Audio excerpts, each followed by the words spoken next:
Hello, testing, testing. Okay, everybody, welcome back to another How to Bamboo tutorial. We're back inside of the Bambu Studio software on your computer. Today, we're going to be going over how to use the Lay on Face tool. So in previous sessions, we've made this pretty simple, pretty quick, in order to get you accustomed to working inside of Bambu Studio for your Bambu printer. I am using the Bambu Lab A1 Mini.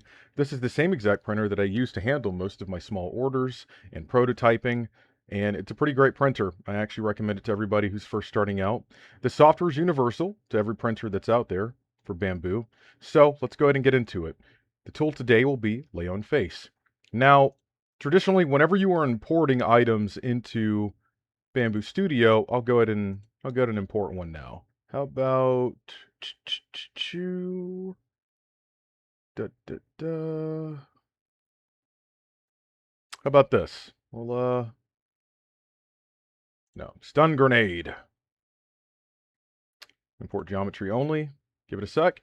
Okay, this is a much better deal. Let me move that product out of the way. This is a stun grenade that I actually printed for a customer's cosplay that they really wanted. They gave me the file and I printed it out for them. Now, this is a perfect example of how Lay on Face, or the F key, can be very useful for you whenever you're working inside of Bambu Studio in order to get things done very quickly. Let's say, for example, that you wanted to change the print orientation so that instead of being vertical from the square bottom, you wanted to start from the circular rounded top for whatever reason, right? So go ahead and Lay on Face, and you click on it. And as you can see, there are different faces all around the stun grenade that you can click on. So I'll go ahead and click on one on the side here. And look, it is now laying on the face that you clicked on. Let's go ahead and try this again. Let's say that, oh, we've made a mistake. We want to go back.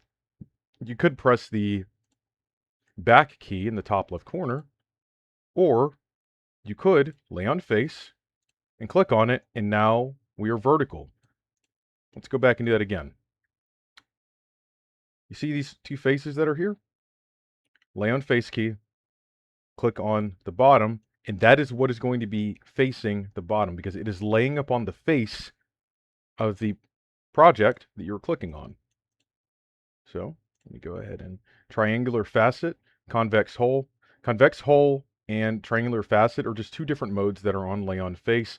They both really do the same thing, but what this is going to do for you is on the triangular facet, you can go a little bit more in depth with the geometry of your project. See all these different artifacts that are being created here, all these different triangles, triangular facet. It divides up the geometry of your project into triangles. And let me go to the top. Let's say that you want it to flip it. Now, here's the issue. If you wanted it to be directly on the bottom, directly vertical, like perfectly vertical, you would have to somehow get a triangle that was perfectly situated in the middle here. That's why the convex hull key is actually way easier to use. See? Perfectly vertical. You would only really go in and use the triangular facet if you were working with a very, very, very complex geometry of an object. So for most people, convex hull is going to be the most useful thing. Again, I only use this tool whenever I'm trying to orient my prints in a fast manner. I don't want to go through in the previous video, we showed the rotational tool. I don't want to go through the hassle of trying to wiggle everything around in order to get it just to the right setting here. So Lay on Face is the most useful. Let's go ahead and go back to the top. I want this to be vertical again. Let me know what you guys think. That is the end of the tutorial. Let me know what you guys think. Please like and subscribe. I'm on a roll here. I think I'm going to keep, trying to release at least one video every single day. I've got a move coming up.